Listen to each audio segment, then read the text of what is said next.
You are seeing that the leaders like Rahul Gandhi, Akhilesh Yadav, they are trying to destabilize India under the rule of Modi because they must be getting benefit out of all these things through international people or international countries. India under Modi ji has become more assertive. As you all know very well that India is becoming more and more assertive, independent and nationalistic in global positioning.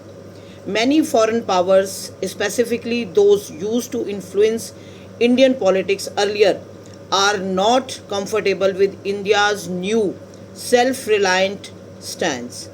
You can very well understand that they are not liking why India is becoming so independent, so powerful. These powers somehow help leaders like Rahul Gandhi because all these international countries think that Rahul Gandhi is softer, मतलब अच्छे दिल का बंदा है, मतलब वो ये सोचते हैं because they think that Modi ji बहुत स्ट्रिक्ट और डिसिप्लिन पर्सन है, बट राहुल गांधी जो है वो बहुत ही सॉफ्टर पर्सन है. That's why because they want to create their interest of destabilisation of India. तो उनको बार बार they just keep on contacting Rahul Gandhi and Rahul Gandhi always welcome them. The term deep state, as you understand, that usually refer to the powerful bureaucrats, corporation, media lobbies, and think tanks in the West who influence policy beyond elected governments. It means कि जो government हमने elect करके बनाई हुई है जैसे कि मोदी जी, ये लोग उससे भी ज़्यादा बियॉन्ड सोचते हैं और चाहते हैं कि किसी तरीके से हम इतना ज़्यादा इन्फ्लुएंस कर दें उस कंट्री को कि वो कंट्री डिस्टेबलाइज हो जाए, जैसे कि आपने देखा बांग्लादेश में और अभी आपने रिसेंटली देखा नेपाल में. ठीक है, तो they prefer a leadership in India that is easier to pressurise, क्योंकि ये वो वाली गवर्नमेंट चाहते हैं इंडिया में जिसको ये प्रेशराइज कर सकें और अपने तरीके से नचा सके कठपुतली की तरह. Easier to pressure on trade, defence deals और ग्लोबल नेगोशिएशंस. और मोदी जी ने क्या कह दिया कि हमारी जितनी भी फॉरेन पॉलिसीज़ होंगी वो किसी की इंटरवेंशन से नहीं बनेंगी, हमारी सारी फॉरेन पॉलिसीज़ हमारे खुद के दम पे हम डिसाइड करेंगे, हम कभी भी किसी दूसरे को नहीं आने देंगे. जैसे कि आपने सोचा देखा ऑपरेशन सिंदूर में उन्होंने बार बार ट्रम्प कह रहे हैं कि मुझे क्रेडिट दो सीज फायर का.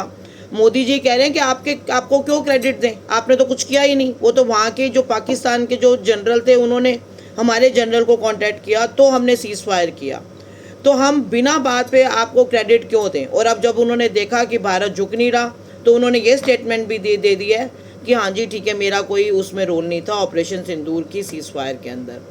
तो Modi ji strong image of Bharat will not bow down makes him harder to control. So supporting his opposition becomes a tool to weaken him. फिर उसके बाद क्या है कि हमारा जियो पॉलिटिकल एंगल जो यूएस और यूरोप के हिसाब से some western groups worry about India's growing closeness with Russia, BRICS and its independent oil trade policy. और अब तो क्या है कि नेटो जो कि अमेरिका की हमेशा साथ देता है वो भी बोल रहा है कि अमेरिका की पॉलिसीज़ गलत हैं.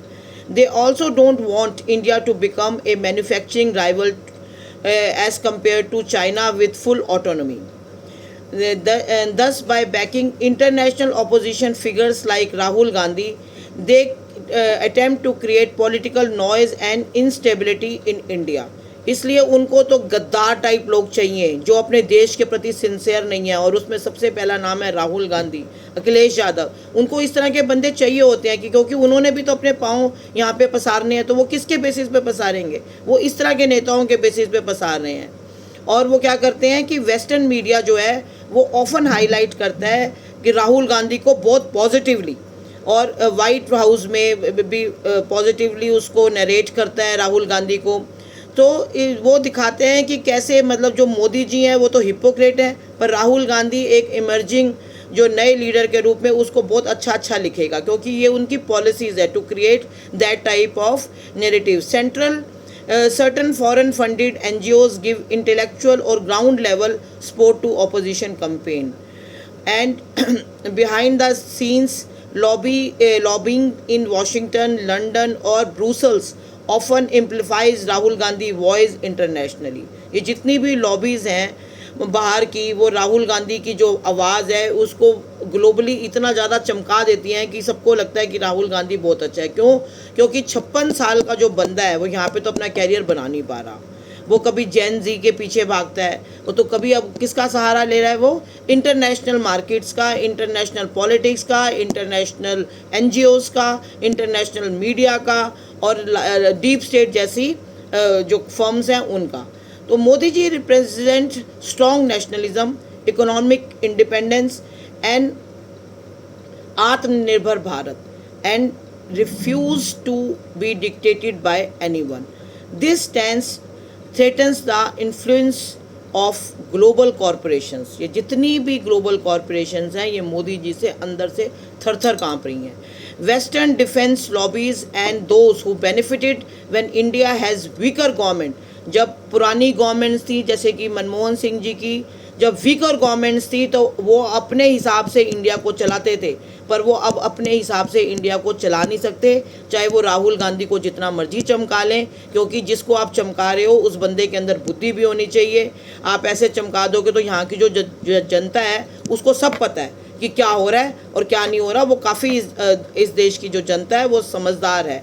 तो 140 करोड़ लोगों का जो विश्वास है मोदी जी पे, वो इस देश को बचा रहा है और आगे भी बचाएगा।